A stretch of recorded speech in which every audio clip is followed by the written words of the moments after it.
et messieurs, je vous salue. Aujourd'hui, nous allons parler de l'infraction de défaut d'essuie-glace arrière.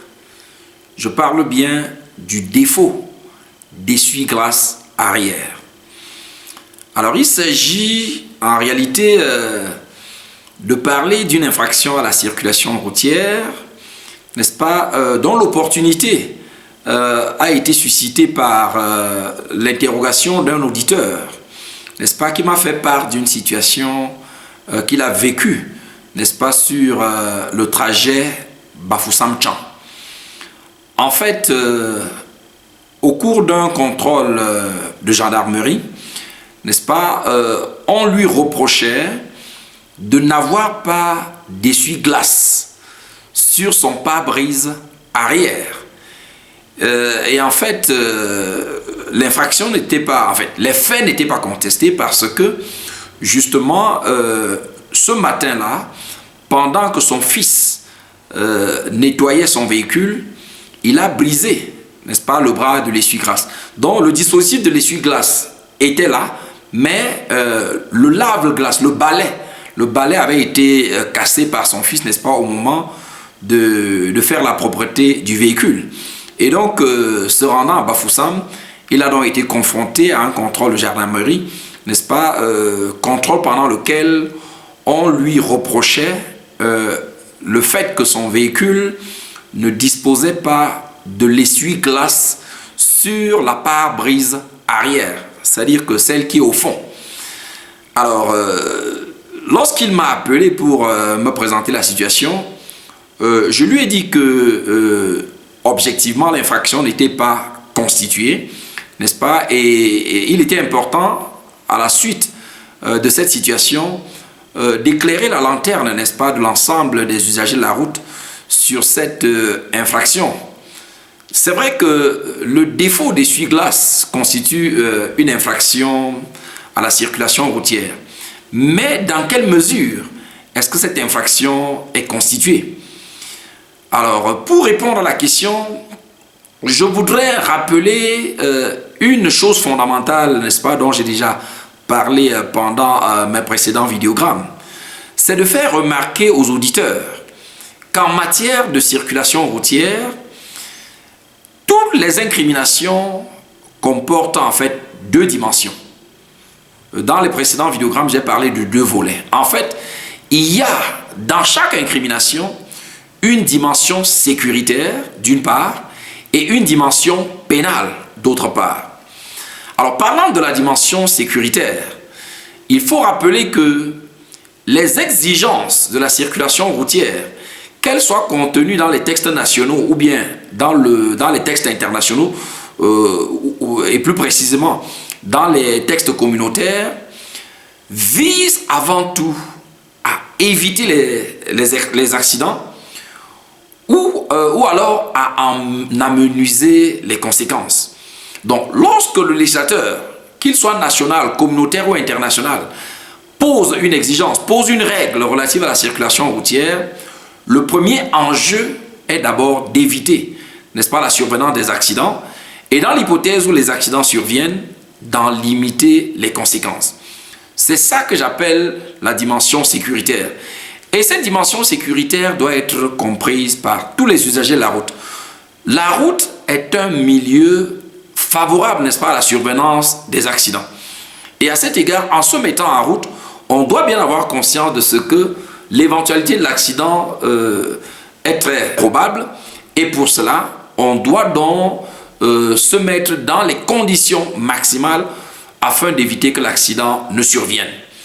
Et du coup, le fait de se soumettre aux exigences légales en matière de circulation routière s'inscrit d'abord dans la nécessité de protéger notre propre intégrité physique et après nous, celle de tous les passagers, n'est-ce pas, qui pourraient se retrouver dans notre véhicule et même au-delà, c'est-à-dire que tous les autres usagers de la route. Parce qu'on peut ne pas être victime d'accident soi-même, mais être cause de l'accident, n'est-ce pas, au détriment des autres usagers de la route. Donc cette dimension sécuritaire ne doit pas être négligée et elle nous impose donc de nous conformer autant que faire se peut à toutes les consignes, n'est-ce pas, relevant de la circulation routière, qu'elles aient une dimension pénale ou pas. À partir du moment où le but de la règle est bien compris, chacun des usagers, n'est-ce pas, devrait s'organiser à s'y conformer. Alors donc, pour ce qui est de l'exigence de l'essuie-glace, il va de soi que l'essuie-glace contribue à garantir aux chauffeurs notamment une meilleure visibilité. Alors sans la visibilité, on ne peut pas voir qui vient avant, on ne peut pas voir qui vient arrière. En tout cas, l'essuie-glace contribue donc à donner au chauffeur la visibilité nécessaire qui lui permet donc de manœuvrer son véhicule ou bien d'être présent sur la route en évitant les accidents, aussi bien pour lui-même que pour les autres usagers de la route. Alors cela dit, lorsqu'on sort du côté du volet sécuritaire et que l'on embraye dans le volet pénal, alors là, il s'agit de savoir dans quel cas est-ce que le non-respect d'une règle relative à la circulation routière est susceptible, n'est-ce pas, de nous entraîner des sanctions pénales.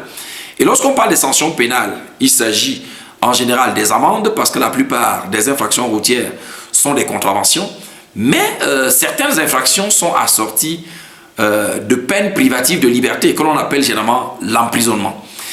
Et donc, lorsqu'on est dans le volet pénal, il est important de se souvenir de deux principes majeurs en matière pénale.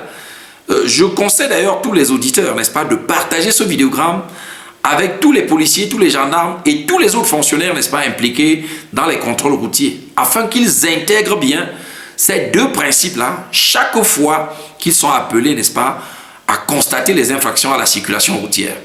Alors, le premier principe, c'est le principe d'égalité. Le principe d'égalité qui veut que dans la définition des infractions ou bien dans la fixation des peines, il n'y a pas, on ne peut pas définir une infraction de sorte qu'elle puisse frapper certains usagers que d'autres. Donc, l'infraction dans sa définition est toujours faite de telle sorte que l'infraction puisse frapper, n'est-ce pas, tous les usagers dans les mêmes conditions.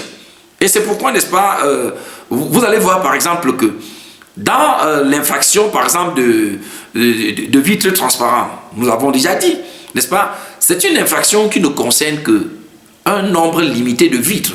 Et ce nombre limité de vitres est commun à tous les véhicules.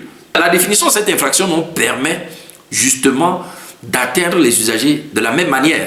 Et le principe d'égalité dans le code pénal camerounais est contenu à l'article 1er, n'est-ce pas, qui dit clairement ceci, n'est-ce pas, la loi pénale s'impose à tous. Dans son énoncé premier, cette disposition vise simplement à dire que il n'y a pas d'individu qui soit à l'abri, n'est-ce pas, du droit pénal. Le droit pénal s'applique à tout le monde. Mais l'autre versant, n'est-ce pas, de cette disposition, c'est de dire que la loi pénale, n'est-ce pas, s'applique de manière homogène à l'ensemble des usagers. C'est-à-dire qu'à égalité de circonstances, on est exposé à la même loi pénale. Et justement, la conséquence de cette disposition est de retenir qu'il n'y a pas d'infraction qui soit définie de manière à frapper plus certains usagers que d'autres. Tous les usagers sont logés à la même enseigne et donc il n'y a pas d'infraction qui puisse frapper plus les camionneurs que les conducteurs de petits véhicules. La définition de l'infraction est faite de sorte à saisir, n'est-ce pas, les usagers de la route dans les mêmes circonstances. Après, dans ce principe d'égalité, n'est-ce pas, dont je viens de rappeler le fondement, il y a un second principe qui est celui de la légalité criminelle. Le principe de la légalité criminelle. Ce principe s'énonce souvent dans une maxime latine qui s'énonce nullum crimen nulla poena sine lege, pour dire que il ne peut exister d'infraction et de peine applicable à la dite infraction qu'en vertu d'un texte. Et s'agissant du droit pénal, la constitution camerounaise est très claire pour dire que la détermination des crimes et délits est du ressort de la loi, entendu, acte du Parlement, tandis que les contraventions peuvent, n'est-ce pas, dans une certaine mesure, être contenues dans des actes réglementaires. Et donc, chaque fois qu'on aura affaire à un crime ou à un délit, il faut rechercher un texte de loi, loi entendu, acte du Parlement. dont l'équivalent est bien sûr ordonnance. Donc, quand il s'agit de crime ou de délit, le fondement doit se trouver soit dans une loi, soit dans une ordonnance. Et lorsqu'on a affaire à une contravention, le fondement doit se trouver soit dans une loi, soit dans un règlement. N'est-ce pas? Le règlement pouvant être un décret ou un arrêté. Toujours est-il que il n'y a pas d'infraction sans un texte. Alors, revenons donc à l'infraction de défaut d'essuie-glace.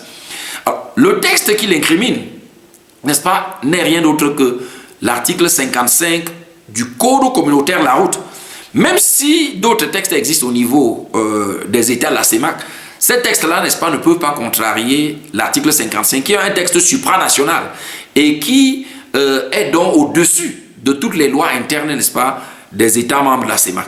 Donc l'article 55 du Code communautaire de la route dit clairement ceci. Déjà, à l'alinéa premier, il est dit: tout véhicule à moteur doit offrir au conducteur un champ de visibilité vers l'avant, vers la droite et vers la gauche, suffisant pour que celui-ci puisse conduire en toute sécurité. Ça, c'est l'alinéa premier. S'agissant des essuie-glaces, le fondement se trouve dans l'alinéa 4, qui dit très bien que toute automobile pourvue d'un pare-brise de dimension et de forme tel que le conducteur ne puisse normalement de sa place de conduite voir vers l'avant de la route qu'à travers les éléments transparents de ce pare-brise, doit être muni d'au moins un essuie-glace. C'est ça qui nous intéresse. Doit être muni d'au moins un essuie-glace efficace et robuste, placé en une position appropriée et dont le fonctionnement ne requiert pas l'intervention constante du conducteur. Ça veut dire que l'essuie-glace doit être en état de fonctionnalité tel que, à partir de sa position de conduite, n'est-ce pas, le chauffeur puisse actionner l'essuie-glace qui lui permet donc de garantir sa visibilité en essuyant donc aussi bien la pluie que la poussière. Et l'alinéa 5, n'est-ce pas, termine en disant: toute automobile soumise à l'obligation d'être munie d'au moins un essuie-glace, j'insiste encore, au moins un essuie-glace, doit également être muni d'un lave-glace. Parce que l'essuie-glace peut être obstrué, n'est-ce pas, par un dépôt important de poussière. Et donc, pour la bonne fonctionnalité de l'essuie-glace, afin de lui permettre justement d'assurer la vitesse du chauffeur, doit être accompagné d'un lave-glace. Alors, pourquoi je donne la quintessence de ces dispositions? C'est bien pour que chaque usager, chaque auditeur comprenne bien que le législateur exige au moins un seul essuie-glace. Alors, ce que j'ai oublié de dire tout à l'heure, c'est que le principe de la légalité criminelle a pour corollaire l'interprétation stricte de la loi pénale. Autrement dit, lorsque le législateur a fixé, n'est-ce pas, le contenu de l'infraction, les éléments constitutifs de cette infraction ne peuvent s'interpréter que dans les limites prévues par la loi. Et donc, au regard des dispositions de cet article 55, il va de soi que, une fois que le véhicule a au moins un essuie-glace, je dis bien au moins un, l'infraction ne peut plus être constituée. Et l'essuie-glace le plus efficace dont parle le texte ne peut être que l'essuie-glace avant, puisque la conduite généralement se fait de l'avant. Alors, lorsque le chauffeur doit manœuvrer en arrière, il dispose des rétroviseurs. Il peut bien actionner les rétroviseurs plutôt que de se servir de l'essuie-glace arrière. Surtout que tous les véhicules ne sont pas munis d'un essuie-glace arrière. C'est le cas par exemple des camions. Les véhicules bennes qui transportent les sables n'ont pas d'essuie-glace à l'arrière parce que justement la visibilité par la vitre arrière n'est pas efficace pour la conduite, n'est-ce pas, des camions. Il en est de même des pick-up, n'est-ce pas, des petits véhicules pick-up. Ces véhicules-là n'ont pas d'essuie-glace arrière. Et donc, quand on rapproche, n'est-ce pas, ces précisions avec l'article 1er dont je venais de parler et qui consacre le principe de l'égalité devant la loi pénale, mais vous comprenez que on ne peut pas exiger d'une petite voiture berline d'avoir deux essuie-glaces alors que du côté d'un conducteur de pick-up ou bien d'un camion, matériellement, il ne peut avoir qu'un seul essuie-glace. Donc, le législateur a été suffisamment prudent pour n'exiger de nombre d'essuie-glaces que ce qui est applicable à tous les véhicules. Or, comme je le dis, le camion, les pick-up, n'est-ce pas, les gros porteurs, en fait d'autres véhicules de transport, n'est-ce pas, n'ont pas d'essuie-glace arrière. Si vous prenez les gros porteurs de 70 places, je crois d'ailleurs que la vitre arrière du fond n'existe pas, puisque généralement, n'est-ce pas, c'est la carrosserie du véhicule qui se poursuit. Et donc, il n'y a pas d'essuie-glace arrière également sur ces gros porteurs. Et donc, vous comprenez que si on devait exiger chez les voitures berlines d'avoir un deuxième essuie-glace, il y aurait rupture du principe de l'égalité devant la loi pénale. En fin de compte, une fois qu'un véhicule est équipé d'un essuie-glace, cela suffit sur le plan pénal. Le chauffeur peut avoir intérêt à disposer d'un deuxième essuie-glace, notamment lorsqu'il se sert de la vitre du pare-brise arrière pour faciliter sa visibilité. Mais je dis, cela ne peut s'inscrire que sur le volet sécuritaire. Sur le plan pénal, il n'y a plus d'infraction dès lors que le véhicule a déjà au moins un essuie-glace, et spécialement l'essuie-glace avant, qui permet donc au chauffeur de se mouvoir vers l'avant sans avoir besoin, n'est-ce pas, de se servir nécessairement de la pare-brise arrière. Car lorsqu'il doit manœuvrer vers l'arrière, il dispose des rétroviseurs, n'est-ce pas, qui lui permettent également d'atteindre le même but.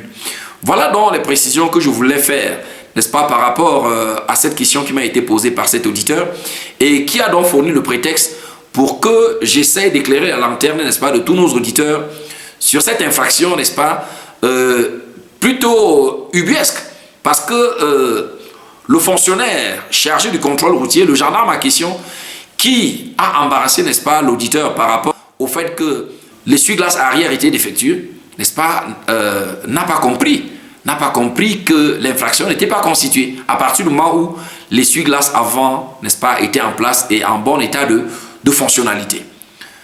Donc, en matière pénale, il est important de se souvenir que chaque fonctionnaire chargé du contrôle doit toujours s'assurer que son acte s'inscrit dans les termes du texte qui définit l'infraction, n'est-ce pas? Et en agissant de cette sorte-là, les fonctionnaires, n'est-ce pas, qui imputent à des usagers des infractions au-delà de ce que la loi a prévu, se rendent peut-être à leur corps défendant, du fait de leur ignorance, d'abus de fonction. Parce que si l'usager, n'est-ce pas, poursuivait le fonctionnaire de gendarmerie sur la base de cette infraction qui n'existe pas, il va de soi que le fonctionnaire de gendarmerie serait coupable d'abus de fonction et vous comprenez qu'il se rendrait coupable d'une infraction. Peut-être qu'il a commis de bonne foi simplement parce qu'il a agi par routine. Il n'a jamais pris le soin de chercher à savoir le cadre juridique, n'est-ce pas, qui définit l'infraction qu'il est appelé à constater. C'est donc une occasion pour moi ici d'inviter tous les fonctionnaires chargés des contrôles routiers, n'est-ce pas, de faire l'effort, n'est-ce pas, d'une auto-formation en essayant chaque fois de rechercher le texte qui définit, n'est-ce pas, dans ces éléments constitutifs, l'infraction qui sont susceptibles, n'est-ce pas, de constater sur la voie routière. J'espère avoir été suffisamment clair, n'est-ce pas, pour que vous compreniez que il n'y a plus d'infraction de défaut d'essuie-glace une fois que le véhicule est doté d'au moins un essuie-glace. C'est l'exigence légale, c'est la limite, n'est-ce pas, qui définit cette infraction-là. Au-delà de ça, il n'y a pas d'infraction et les fonctionnaires, n'est-ce pas, chargés des contrôles devraient s'abstenir d'embarrasser les usagers, n'est-ce pas, pour une infraction qui n'existe pas. Voilà.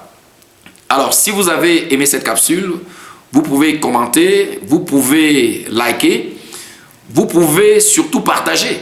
Et j'exhorte particulièrement nos auditeurs à partager cette capsule avec tous les fonctionnaires, n'est-ce pas, chargés des contrôles routiers, afin qu'ils comprennent au moins ces deux principes majeurs du droit pénal, qui est le principe de l'égalité devant la loi pénale et le principe de la légalité criminelle.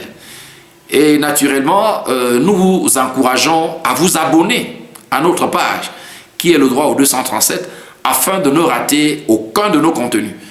Et si cette initiative citoyenne, n'est-ce pas, vous convient, si vous en avez une appréciation positive, n'hésitez pas à nous soutenir, n'est-ce pas, afin de permettre que nous puissions multiplier nos contenus, que nous puissions diversifier nos contenus et que nous puissions inscrire cette initiative dans la pérennité.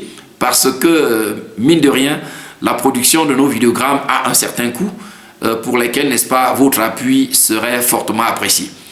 À cet égard, vous pouvez facilement nous joindre, n'est-ce pas, à l'un des contacts qui vont être affichés à la fin de ce vidéogramme. Portez-vous bien, que Dieu nous garde et à très bientôt. Merci.